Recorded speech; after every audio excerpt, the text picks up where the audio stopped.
Halo sahabat seri Pelawi Chess, ketemu lagi kita di partai yang sangat spektakuler tetapi ada lelucon sedikit teman-teman. Kenapa? Ilyas Maslek ini adalah seorang Grandmaster. Pada saat menghadapi Magnus Carlsen, dibuat gebrakan langkah awal Magnus Carlsen yang mengejutkan. Dia kebingungan dan akhirnya sangat fantastis kekalahannya teman-teman. Langkah awal ditunjukkan Magnus Carlsen dengan cara berbeda. Itulah sebabnya kita pelajari bagaimana ini dimainkan sebagai buah putih. Untuk itu, siapkan konsentrasi tinggi, ambil ilmunya.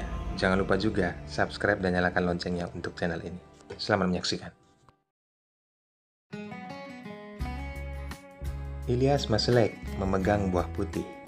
Dia memulai teman-teman dengan pion D4. Magnus Carlsen kuda ke F6.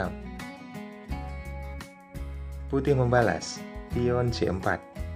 Di sini ada langkah gebrakan yang sangat fantastis. Biasanya pion D6 atau pion G6, persiapan gajah pion sento. Ini Magnus Carlsen, pion B5 memberikan cara gratis. Dan Ilyas Maslek mengiyakan ataupun mengambil pion yang ada di B5 ini teman-teman. Apa tujuannya? Jelas agar perkembangan perwiranya lebih aktif untuk ke depan.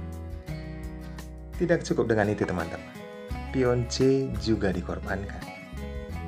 Tetapi kali ini Ilyas Maslek tidak mau ambil resiko. Dia memainkan pion B6, tetapi coba kita pelajari teman-teman. Sebelum langkah aslinya pion B6 yang dimainkan, apa konsekuensinya apabila putih pukul pion dengan pion? Maka jelas pion center dimainkan dua langkah membuka gajah untuk mengancam pion C5 jika dilindungi. Ada pion A5 dimainkan. Jika empasan, kuda memukulnya. Dua perwira hitam sudah aktif untuk ke depan. Kompensasi bagi putih memiliki dua pion unggul. Tetapi langkah ini tidak diambil oleh Ilyas Maslek. Kita berandai lagi apabila terjadi empasan. Sama halnya seperti yang tadi teman-teman, cuman perbedaannya putih memiliki satu pion unggul ke depan. Untuk hitam memiliki dua perwira yang sudah aktif. Ini pembukaan Pyrenees Gambit teman-teman. Dan di sini Ilyas Maslek pion B6 mengorbankan, Magnus Carlsen mengambilnya. Jalur A sudah dikuasai oleh benteng hitam. Putih penempatan kuda ke F3. Hitam, pion E6 membuka gajah petak gelapnya. Putih, kuda ke C3. Hitam, gajah ke B7. Ngambil jalur diagonal, pertahanan Raja Putih. Permainan dilanjutkan, tetapi sebelum kita melangkahkan angka aslinya teman-teman, kita berandai apabila pion pukul pion. Jelas, hitam unggul dengan serangan sepasang gajahnya menuju raja lawan. Maka dari itu, Ilyas Maslek tidak memukul pion. Dia menempatkan gajah ke F4.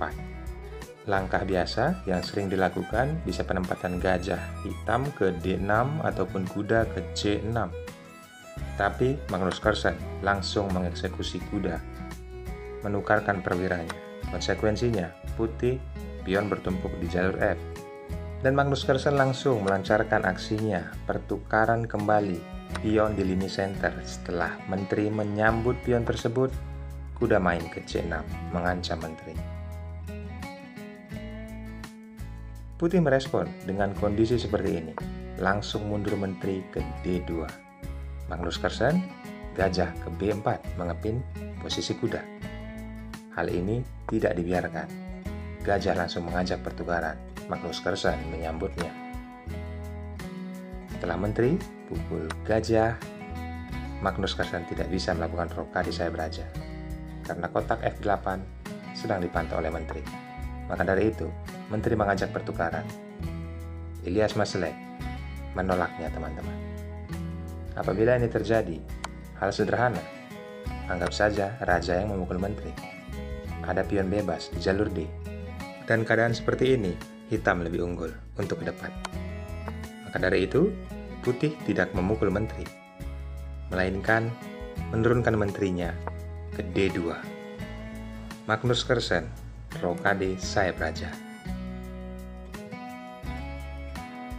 Putih penempatan gajah ke B5 mengancam posisi kuda 1 kali, tetapi di sini kuda dilindungi 2 kali. Penempatan benteng ke C8 dan putih rokade sayap raja. Magnus Carlsen menyediakan loop udara bagi rajanya. Apabila ada ancaman pada saat benteng sudah tidak berada lagi di jalur 8. Ini sangat bermanfaat teman-teman. Kita pelajari nanti setelah posisi putih ke benteng ke jalur E dan hitam menteri ke C5. Ada nanti ancaman teman-teman kepada raja putih, tidak menyediakan loop bagi rajanya.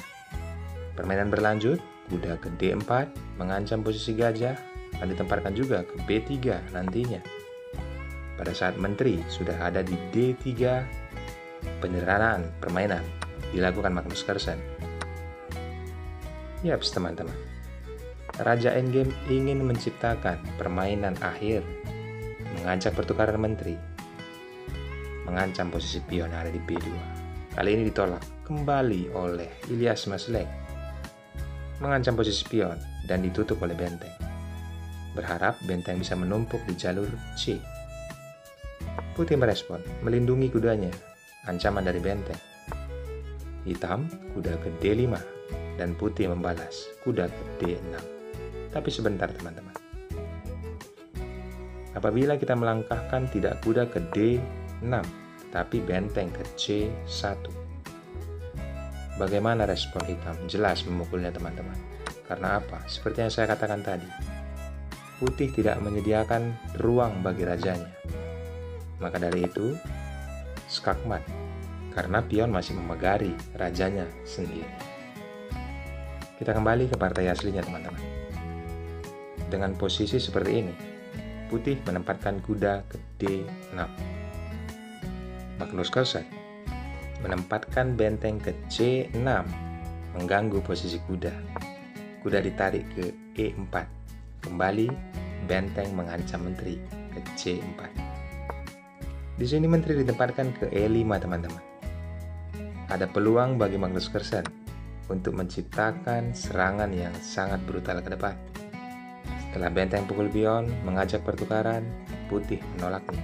Menempatkan benteng ke jalur C, mengancam menteri. Menteri ditarik ke B3. Mengancam posisi pion yang ada di B2, tetapi di sini putih mengabaikannya. Dia juga mengancam pion yang ada di D7.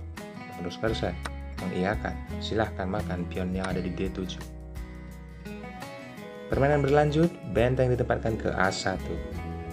Dan di sini teman-teman, krusial sangat terjadi setelah putih tempo skak. Sebentar dulu teman-teman. Apabila di sini posisi benteng langsung dipukul, jelas seperti yang saya katakan, loop bagi raja itu harus disediakan karena berdampak fatal skakmat dengan posisi seperti ini.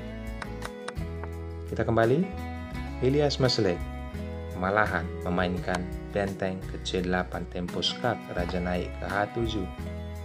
Apa yang bisa menolong raja putih teman-teman dengan posisi seperti ini? Menarik bentengnya ke F1. Magnus Carlsen langsung mengeksekusi benteng pukul benteng, raja memukul, dan skakmat benteng ke A1. Simple teman-teman, sangat sederhana Magnus Carlsen untuk membunuh raja dari Ilyas Maslany. Ambil pelajaran penting teman-teman. Kayak Rennes Gambit diperlihatkan Magnus Carlsen, langkah tidak biasanya tetapi berdampak fatal. Mudah untuk buah hitam meraih kemenangan. Dukung channel ini teman-teman. Jangan lupa subscribe dan nyalakan loncengnya. Bagi yang sudah, terima kasih. Boleh juga klik tombol gabung di samping nama channel Jadi Pelawi Chess agar mendukung channel ini terus berkembang dan semangat memberikan aksi-aksi ataupun langkah pecatur dunia yang legendaris, masa kini, dan masa lalu. Akhir kata saya ucapkan thanks and God bless. Bye-bye.